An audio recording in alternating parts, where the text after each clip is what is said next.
자, 오늘은요, 19세기에 쓰인 책에 나오는 숫자 하나가 어떻게 현대 중국 경제의 운명을 바꿨는지 그 흥미진진한 이야기를 한번 파헤쳐 보겠습니다.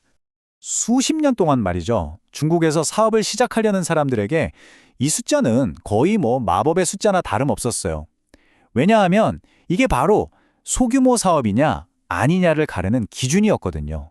아니, 왜 직원을 7명까지 고용하는 건 괜찮은데 딱 한 명 더 늘어서 8명이 되면 갑자기 자본가가 되어버리는 걸까요? 이 단순해 보이는 규칙 뒤에는요, 정말 한편의 역사 추리극 같은 이야기가 숨어 있습니다. 자, 그럼 먼저 이 이상하고도 기묘한 규칙이 대체 뭐였는지부터 살펴봐야겠죠. 이 정책은요, 모든 사업에 적용된 건 아니었고 딱 정해진 유형의 사업체에만 해당됐습니다. 이 정책으로 개티후라는 법적인 개념이 생겨났는데요. 이게 뭐냐면 개인, 가구, 기업이라는 뜻이에요. 그러니까 완전한 회사가 아니라 그냥 가족이 운영하는 가게의 연장선상, 이 정도로 본 거죠. 예를 들면 동네 식당이나 양복점, 이발소 같은 곳들이요. 이런 개티후는 직원을 최대 7명까지면 고용할 수 있었습니다. 아니 근데 왜 이런 정책이 필요했을까요? 도대체 왜 7명이라는 숫자에 집착하게 된 걸까요? 그 이유를 알려면 시간을 좀 거슬러 올라가야 합니다. 바로 1970년대 후반의 중국으로요.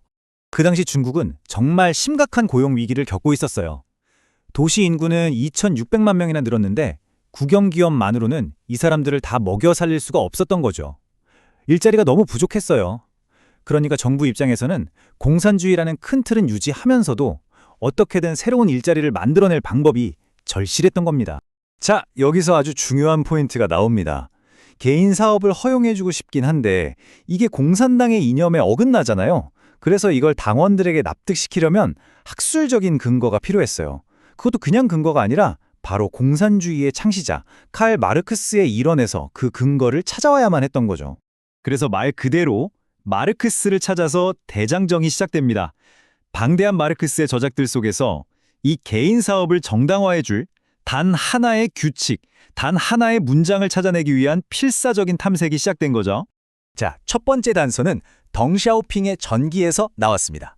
거기에 뭐라고 쓰여 있었냐면 바로 마르크스의 자본론 4권에 그 해답이 있다는 거였어요.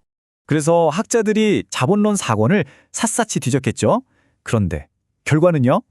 막다른 길이었습니다. 아무리 찾아봐도 그 8명에 대한 이야기는 코빼기도 보이지 않았던 거예요. 실망했지만 여기서 포기할 순 없죠. 이번엔 저명한 경제학자인 우직년이 새로운 단서를 제시합니다. 자본론 4권이 아니라 1권의 9장을 한번 보라는 거였죠. 그래서 또다시 기대를 품고 1권 9장을 펼쳤는데 이거 참, 결과는 똑같았습니다. 거기 나오는 숫자 예시들은 우리가 찾는 노동자 수하고는 전혀 아무런 관련이 없는 내용이었어요. 수사는 다시 미궁에 빠집니다. 모두가 거의 포기하려던 그때 정말 예상치도 못했던 곳에서 실마리가 풀리기 시작합니다. 알고 보니 해답은 바로 등잔 밑에 있었던 거죠. 드디어 진짜 출처를 찾아냈습니다. 그런데 놀랍게도 그건 마르크스가 직접 쓴 글이 아니었어요.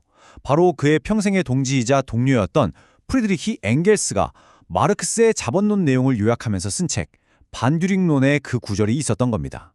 자, 그럼 엥겔스가 설명한 그 자본가 문턱의 논리가 대체 뭘까요? 이게 좀 재밌는데요. 한번 들어보세요. 먼저 노동자는 자기 월급만큼의 가치를 생산하죠. 그리고 그것보다 더 많은 이른바 잉여 가치라는 걸 고용주를 위해 추가로 만들어냅니다. 근데 자본가의 목표는 그냥 자기 먹고 사는 게 아니잖아요. 돈을 더 벌어서 부를 쌓고 그걸 또 사업에 재투자해야 진짜 자본가죠.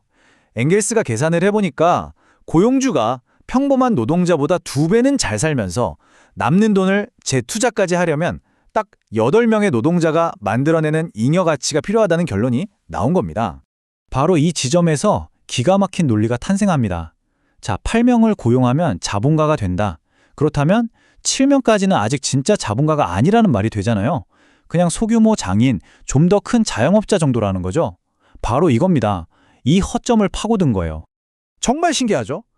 이렇게 복잡하고 추상적인 이론이 어떻게 실제 중국의 현실 정책으로 딱 떨어지게 적용됐는지 그 과정을 한번 들여다보겠습니다. 보세요. 마르크스는 양이 일정 수준을 넘으면 질로 변한다 같은 추상적인 이야기를 했는데 덩샤오핑의 중국은 이걸 아주 실용적으로 바꿔버렸죠. 노동자 7명까지는 괜찮은 개인 사업, 하지만 8명부터는 착취하는 자본가. 이렇게요. 이론이 현실의 필요를 어떻게 충족시키는지를 보여주는 정말 극적인 사례라고 할 수 있겠습니다. 결과는 어땠을까요? 그야말로 대성공이었습니다. 이 게티우 정책이 시행되자마자 국영기업이 빌빌대던 것과는 달리 소규모 개인 사업체들이 우후죽순 생겨나면서 일자리가 폭발적으로 늘어났어요. 덩샤오핑이 그토록 고민하던 고용 문제를 한 번에 해결해버린 거죠. 이 모든 이야기를 듣고 나니 이런 생각이 들지 않으세요? 거창한 정치 이론이나 이데올로기라는 것이 과연 얼마나 자주 이런 식으로 아주 현실적인 필요를 정당화하기 위한 도구로 사용될까요? 어쩌면 이데올로기란 건 딱딱한 원칙이라기보다는 필요에 따라 얼마든지 느리고 줄일 수 있는 고무줄 같은 것일지도 모르겠습니다.